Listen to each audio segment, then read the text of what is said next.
tentang sholat. Tapi karena melihat orangnya hanya sedikit, jadi kita ambil ayat yang kita baca aja tadi.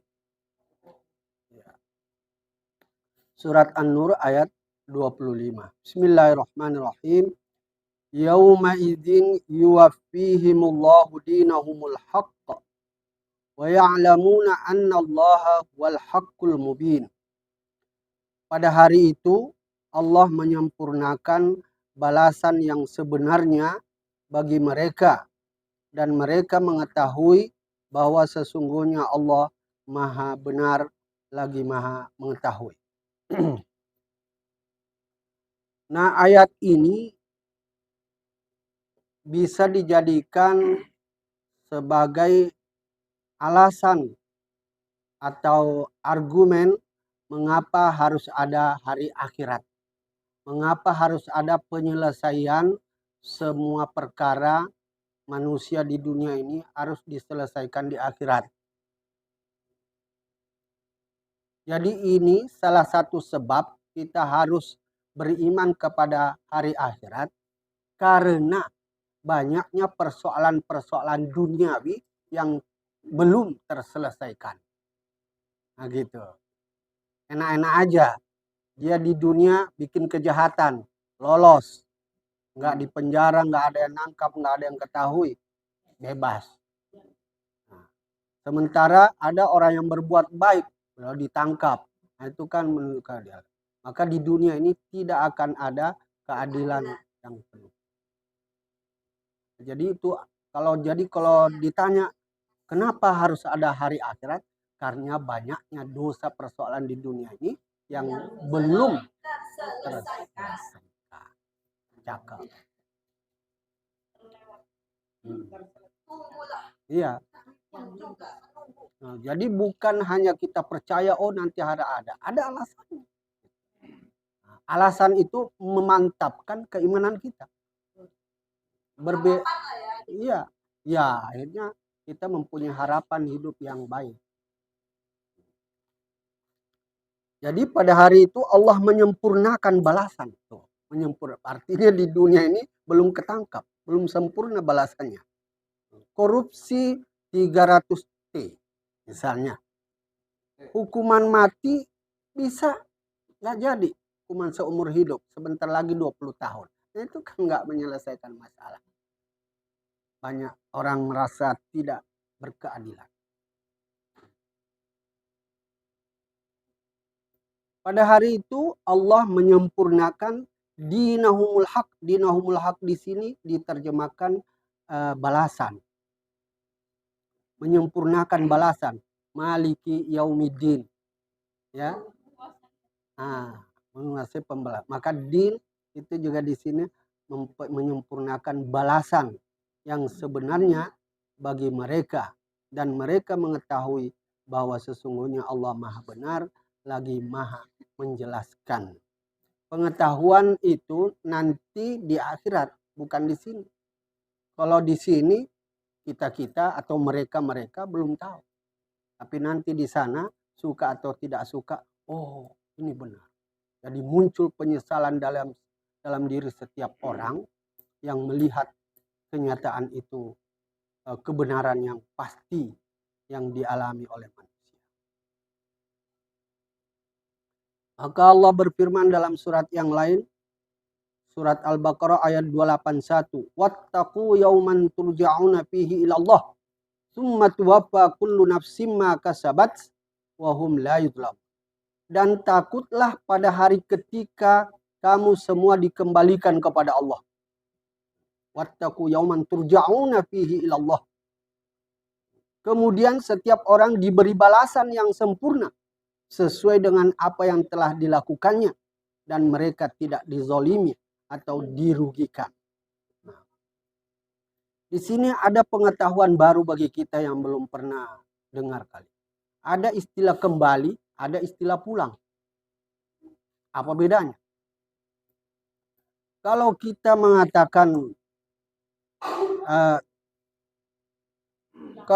mengatakan bisa bertemu Allah itu nanti di akhirat, berarti enggak ada Allah di dunia. Betul apa betul? Artinya Allah itu karena meliputi, di dunia juga kita bisa berkomunikasi, apalagi di akhirat. Karena Allah meliputi dunia dan akhirat. Nah, sekarang ini di dunia ini kita harus setiap saat kembali kepada Allah sebelum pulang. Setiap saat, setiap detik, nggak boleh putus. Seperti napas kita, hubungan kita kepada Allah di dunia ini. Itu namanya kembali. Innalillah wa inna ilaihi raji'un. Pulangnya setelah kita sudah tidak bernafas. Seperti Pak Bambang, udah pulang. Dia bukan kembali, tapi sudah pulang. Udah pulang ke rumah asli.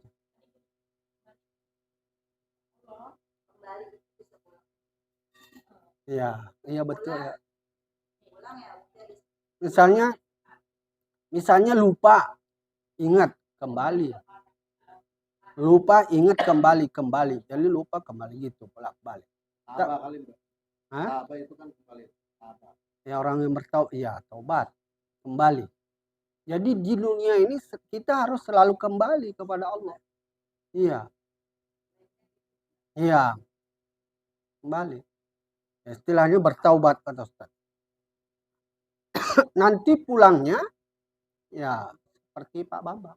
Udah pulang dia. Nggak bisa lagi kembali ke sini. Tapi meneruskan perjalanan. Wattaqu yauman turja'una fihi. Jadi siapa yang tidak pernah kembali di dunia, maka dia temukan dirinya nanti di akhirat itu dalam keadaan buta. Siapa yang tidak mengenal Allah di dunia, maka buta nanti di.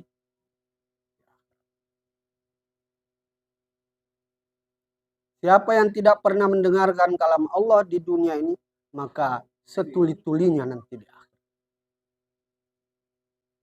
Siapa yang tidak berbicara kebenaran di dunia ini, maka ditemukan dirinya nanti bisu sebisu-bisunya nanti di akhirat. Siapa yang tidak sholat di dunia ini, maka di sana dia tidak pernah ruku. Akhirnya berdiri terus menerus puluhan juta tahun. Repot nggak kalau kita berdiri semua? Nggak ada olah. Iya.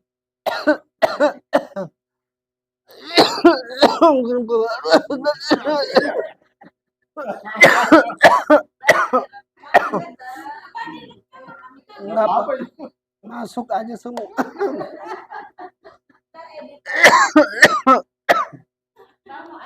Ya kenyataannya begitu. Ini Ustaz ini. Pokoknya kalau nggak batuk dihantam asam hilang.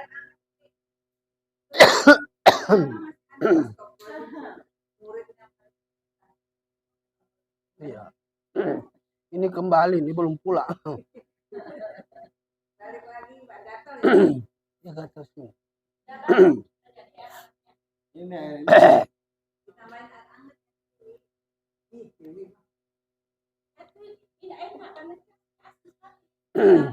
Iya.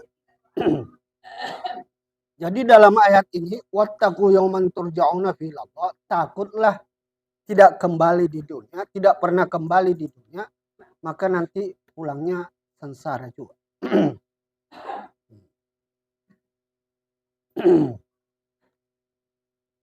Kembalilah sebelum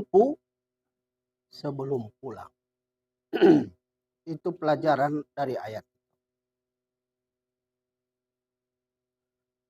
Ada hadis Nabi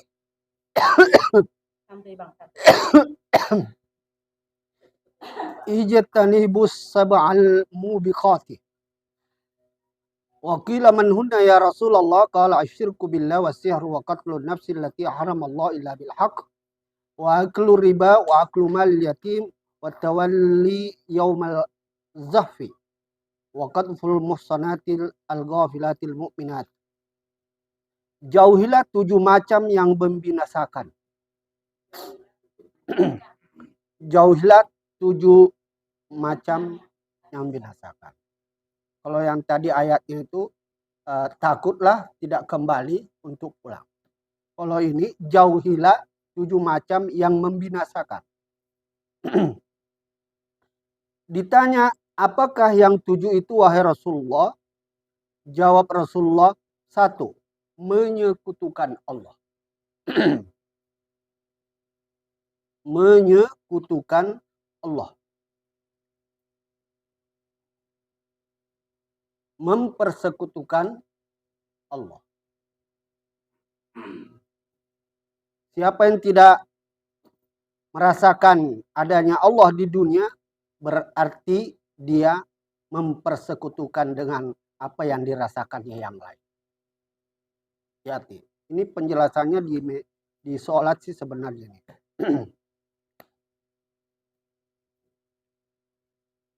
Siapa yang tidak melihat Allah di dunia, maka dia telah melihat selain daripada Allah.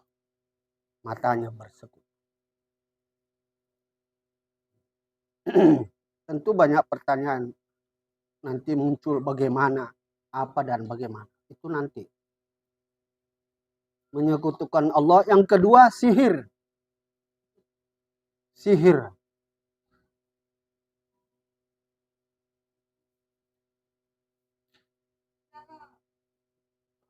Jadi sihir itu maksudnya kalau sekarang itu santet kali ya. Salah satu bagian dari sihir, santet. Sihir itu sesuatu yang membuat kita jadi lupa. Iya.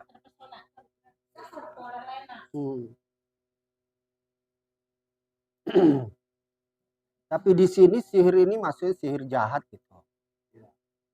Sihir jahat. Santet orang. Benci misalnya dia lihat apanya barang-barangnya laku, ada orang dengki sihirnya.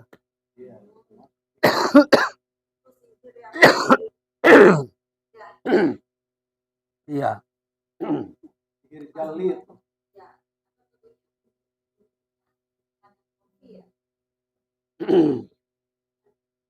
Yang ketiga, membunuh manusia yang diharamkan Allah. Membunuh manusia yang diharamkan Allah. Membunuh manusia yang diharamkan Allah. Kecuali dengan hak. Kecuali dengan hak. Ya. Misalnya ada maling masuk ke rumah kita. Kita bunuh dia. Dalam rangka bela diri. Kalau kita terbunuh, syahid. Kalau dia terbunuh, ya nggak ada hukum mengenai kita. Iya. Bela diri. Yang keberapa? Yang keempat, memakan riba. Wah, ini persoalan berat ini. Memakan riba.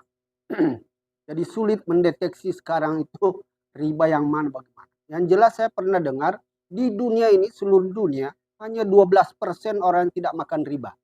Yaitu menanam sendiri.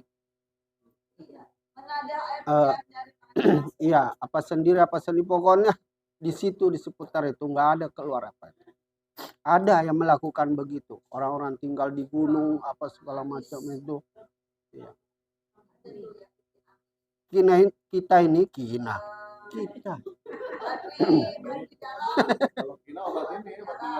Iya. Kita ini terkena semua imbasnya. Mau tidak mau. Istighfar aja sebanyak-banyak.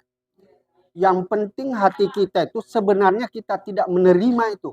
Tapi keadaannya memaksa. Kita tidak bisa menolak. Bukan wewenang kita. Maka kita korban. Korban. Komunitas anti riba. Korban riba. Iya. Sulit keadaannya. Iya, saya udah tahu. Di dalam aja udah nggak sama. Iya. Oh, itu ada pengorbanan dan iya. Pokoknya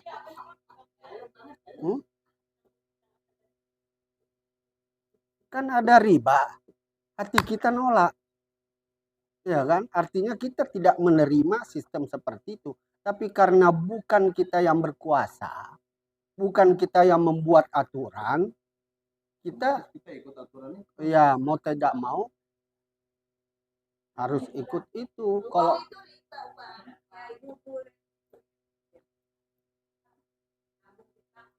Bang apa Bu?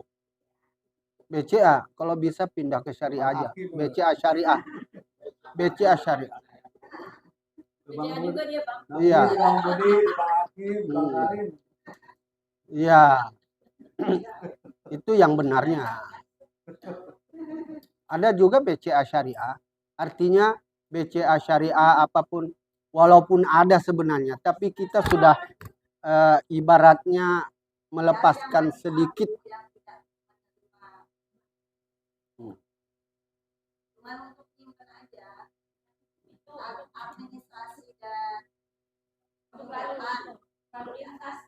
Betul. Yang kelima, memakan harta benda anak yatim. Memakan harta benda anak yatim. Nah, sekarang Mbak Vivi punya anak yatim, tapi udah pada gede. Udah lepas keyatimannya. Yang ya. Ya, itu kalau kita semuanya ini tidak yatim, udah mati. Yatim itu maksudnya bergantung kepada ibu bapak, yatim piatu kan gitu. Jadi sebenarnya bergantung kepada Allah, lalu Allah memberi tugas kepada orang tua. Sekarang orang tuanya nggak ada, berarti langsung lagi kepada Allah kan? Langsung kepada Allah. Nah, Allah memberikan lagi kepada orang-orang beriman yang mau memelihara anak yatim. Nah, di dalam diri kita ini ada anak yatim batin namanya. Yang selalu mau berkomunikasi, beribadah kepada Allah. Tapi kadang-kadang kita hentak. Ntar dulu. Yatim. Sholat. Ntar dulu. Nah, padahal yang tadi tuh yatim itu tadi mau sholat. Yatim itu mau ngaji. Ntar dulu. Besok aja. Kita bentak. Nah itu kita tidak kasih makan. Jadi anak yatim yang ada di luar itu namanya anak yatim syariat. Tapi hakikinya keyatiman kita. Kita ini semuanya bergantung kepada Allah. Yatim semua. Jadi uruslah keyatiman diri kita di dunia ini. Nanti di akhirat kita menjadi yatim di hadapan Allah. Allah yang akan mengurus. Itu penting. Kasih makan yatim dalam diri kita. Kasih pintar yatim dalam diri kita. Maka dia menghadap kepada Allah nanti. Dia diperhatikan oleh Allah. Menyelesaikan tugas yang diberikan Allah kepada kita. Terus lari membelakang dari pertempuran. Jadi ternyata dalam Islam itu kalau sudah berhadapan dengan musuh, berhadap-hadapan tidak boleh lari lagi. Tidak boleh membelakang. Mati atau membunuh atau terbunuh. Itu sudah harus dihadapi. Nah, iya. Lari masuknya lari dari pertempuran. Ya, fisabilillah. Kecuali mundurnya itu strategi. Kan sekarang harus ada strategi. Bukan mundur lari. Kan masuknya lari di sini karena ketakutan. Oh, lari. Akhirnya melemahkan perjuangan teman-teman umat Islam yang lain. Kalau lari istilahnya menjaga strategi di sini. Itu enggak. Menghindar. Iya. Dan yang ketujuh, nah ini menuduh perempuan-perempuan yang baik, yang bersih hatinya dan beriman. Nah, takutlah menuduh perempuan-perempuan yang baik, yang bersih hatinya dan beriman. Ya.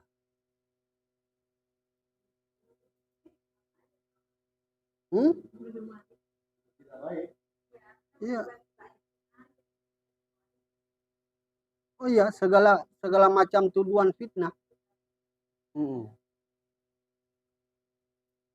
Iya. Menuduh baik.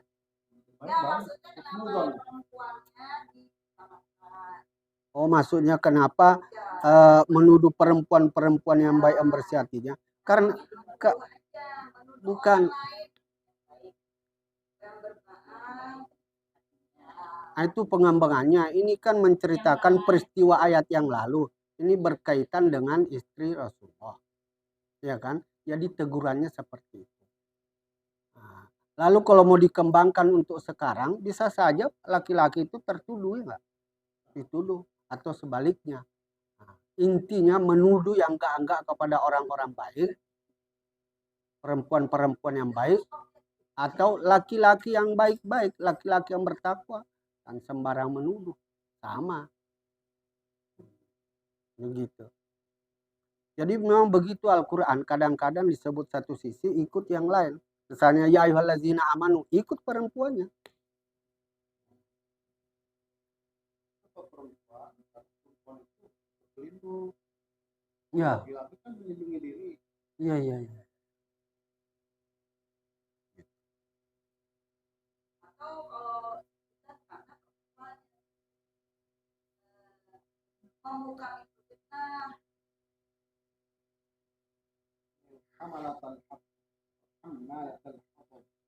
Tapi ini kan yang mau fitnah ini laki-laki kan.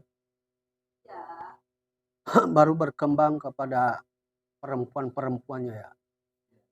Kalau di konteks itu kan memang kalau perempuan kan nggak boleh poliandri.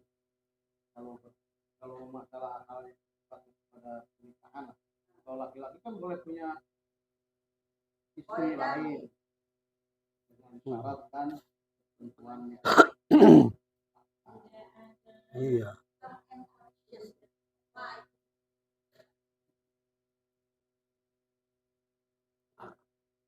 Apa istilahnya itu?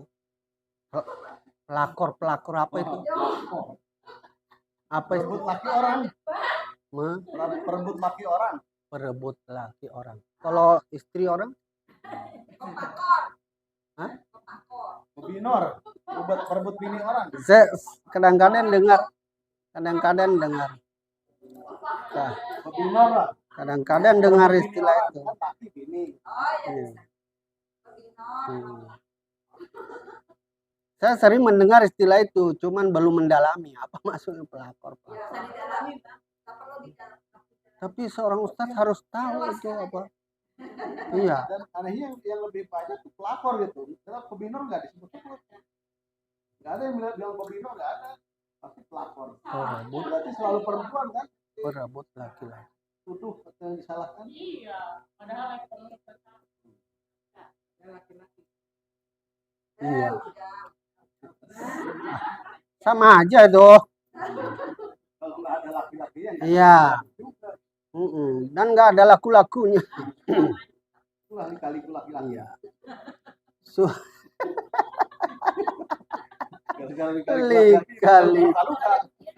Kali-kali laki-laki.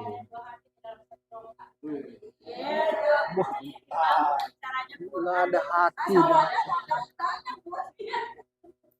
Nggak ada. Surat An-Nur ayat 26, al-khabisatu lil khabisina wal khabisuna lil khabisati. Perempuan-perempuan yang keji untuk laki-laki yang keji. Ini tidak otomatis ya. Dan laki-laki yang keji untuk perempuan-perempuan yang keji pula. Begitu. Maksudnya begitu, yang sepupu itu begitu. Iya. Ini artinya ya ini secara umum begitulah. Laki-laki tidak baik ketemu perempuan baik. Secara umum. Tapi kan bisa. Nah, tapi ada terbuka orang itu kan dari buruk menjadi baik, dia bertobat. maka dia menjadi baik. Nah, mana tahu ada kesempatan untuk memperbaiki dirinya, maka dia tidak boleh lagi dikatakan laki-laki yang tidak baik karena sudah bertobat. Jadi terbuka. Kenapa memakai kata itu? Apa tuh? Hobi, Hobis itu kan kayak kita kalau mau Kotor. kamar mandi kan, kotor. iya, Oh iya. ya kan? Kalau mau kita ke kamar mandi, Iya. Nah, perempuan-perempuan yang keji untuk laki-laki yang keji dan laki-laki ya sama dengan itu, keji, jijik, menjijikkan. Iya. Nah, terus ayat ini membuat kita berhati-hati dan ada kesempatan untuk memilah dan memilih. Gitu. Kalau tahu dia itu, ya jangan paksakan. Oh, kasih juga laki-laki yang tidak baik. Loh, jangan sampai kita mencarikan laki-laki yang tidak baik. Malah sekarang itu ada orang-orang tertentu laki-lakinya baik, sengaja masuk di Nah, tempat-tempat. ada itu di Malaysia tuh. Malah memukenakan semua ya. Jadi mohon maaf, pelacur-pelacur itu sama Ustaz siapa itu dong? Iya, yang Cina-Cina bukan. Ini Ya. Iya. bertobat lah, kita bertobat. Itu di Malaysia. ya ada juga tuh kan Ustaz Ebit Lim. kayak gitu kan orang yang ataunya dia ke jalan. Kok Siapa yang dia nggak nerima ya? Dia nggak nerima kamu. Oh Ya itu mungkin. ada wali Allah. Wali Allah yang tiap hari mabok, tiap hari tempat pelacuran. Orang melihatnya dia buruk, Ada yang salafi, Siapa sih namanya lupa. Iya, betul. Ada ceritanya itu. Zaman Umar bin Abdul Aziz. Iya.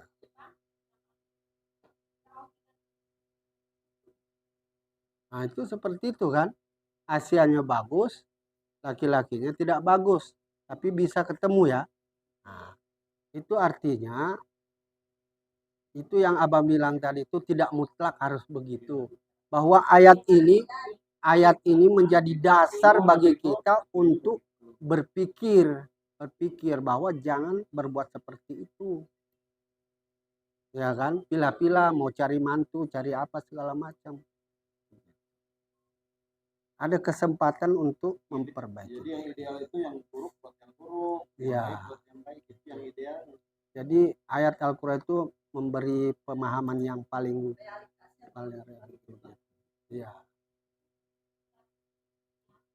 Harus berhati-hati. Bahwa ada gambaran manusia-manusia seperti itu, ya jangan seperti itu. Malah sekarang yang terjadi itu, misalnya hamil sebelum menikah, lalu dipaksakan nikahin ya enggak? Nah, berarti kan bukan anaknya ya. Kalau anaknya itu nanti siapa misalnya Walid bin perempuannya, ibunya. Tapi sekarang itu karena mau menutupi malu, hanya udah nikahin aja. Nanti tetap aja. Nah itu, iya. Kalau itu tidak sesuai dengan syariat Islam, pelaksanaan di dunia, maka berlaku lagi nanti di akhirat. Begitulah kira-kira. Iya, berlaku itu selalu begitu. Karena sudah ada yang lihat jam, ya segitulah. Sekianlah kajian kita. Iya. Berarti lihatnya. Iya. Iya. Bukan Mbak Mira tadi jam 1 berapa tuh? Iya, udah ada kode-kode begini, udah ada kode-kode. Kita tutup dengan sama-sama baca Kifaratul Majelis. Subhanallah.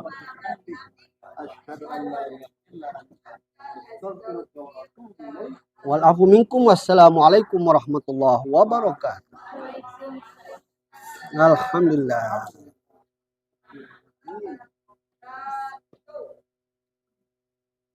Ah.